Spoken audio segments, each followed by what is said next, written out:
Nobody showed up with LeBron. Skip, I don't really know what else LeBron can do, Skip. 35 points on 14 and 19 shooting, 74%. He was perfect from the free throw line, shot 75% from the three. The rest of the starters scored 22 points, 8 of 39, 21% from the floor. And plus, they can't play defense. They can't guard anybody, Skip. It's simple as that.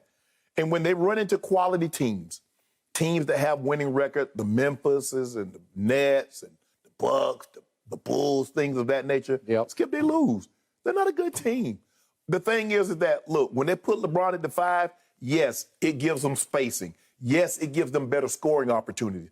But it gives them, the other team, unfettered access to the basket because there's no one to deter you from coming in said point. What, they give up 64 points in the paint last night? You're not winning like that, Skip.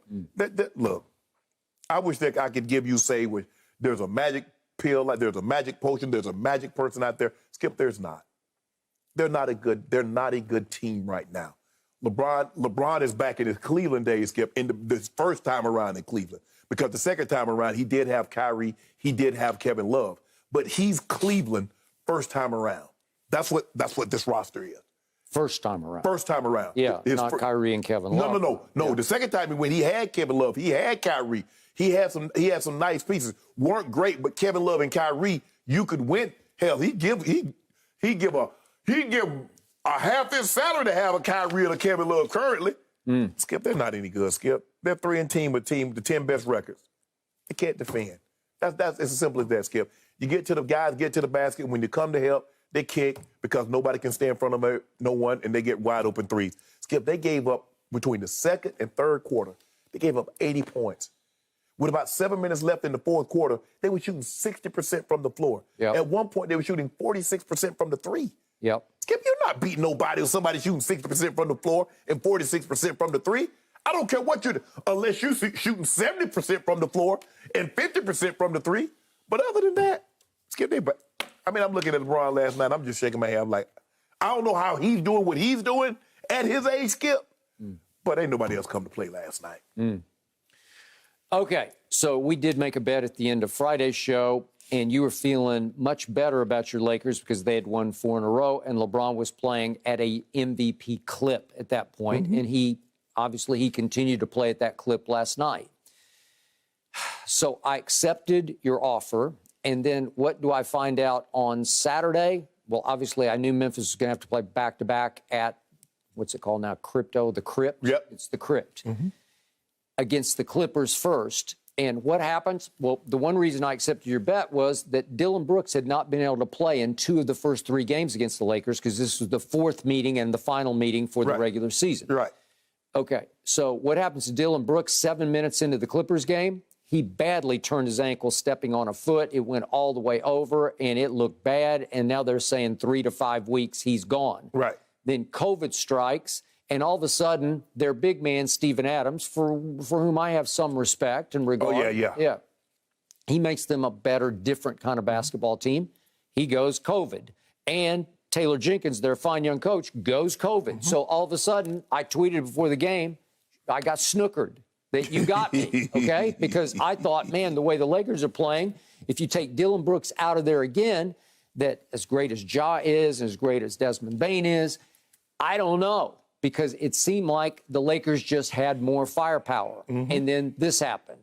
So LeBron gets off to a good start, but it couldn't last because nobody went with him. So it reminded me of the quote that we reacted to, which was uttered the first week of the show, or actually it was at the Super Bowl our first year. We had just started in our first football season together. LeBron declared the second Cleveland team top-heavy as you know what, as bleep. And yet top-heavy was with Kyrie and Kevin Love, and he was actually taking what I thought was an unwarranted shot or like an ill-advised shot at the whole rest of the roster. Well, last night, they were weirdly top-heavy with only the guy in year 19, right? So if that guy who just turned 37 is all you got at the top, you're going to have no chance against a Memphis without Dillon Brooks and Steven Adams. Because at least it allowed the Lakers to go small so LeBron could play the 5, which had been very successful for them. But all of a sudden, nobody comes along. And to your point, it starts with Russell Westbrook, who it was LeBron's idea. I need him to be my co-star.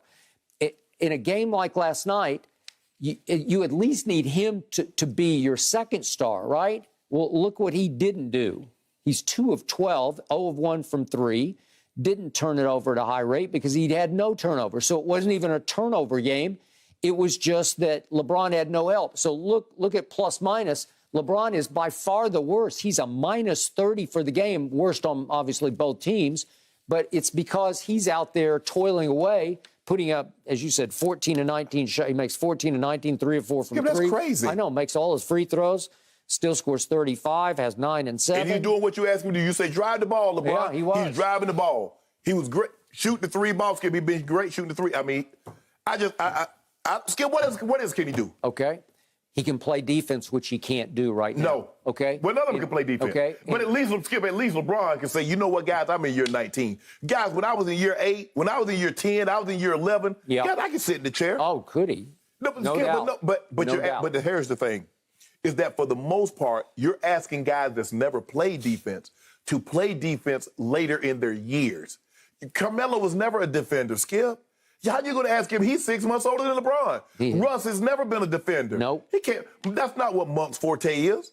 That's not what Dwight Howard's really your only defender, and he came in last. I do like Avery Bradley, Yeah. but he gives you a 2 for 10 last night. Right. So he's hurting you on offense while trying to help a little on defense. Right. He did a great job. They did a better job of controlling Ja, but it was a Skip. They got 6 guys in double figures. You got Kyle Anderson had 14, Jared Jackson had 21, Bane 23, Ja had 16, and then you get 2 guys off the bench with 12 and 14.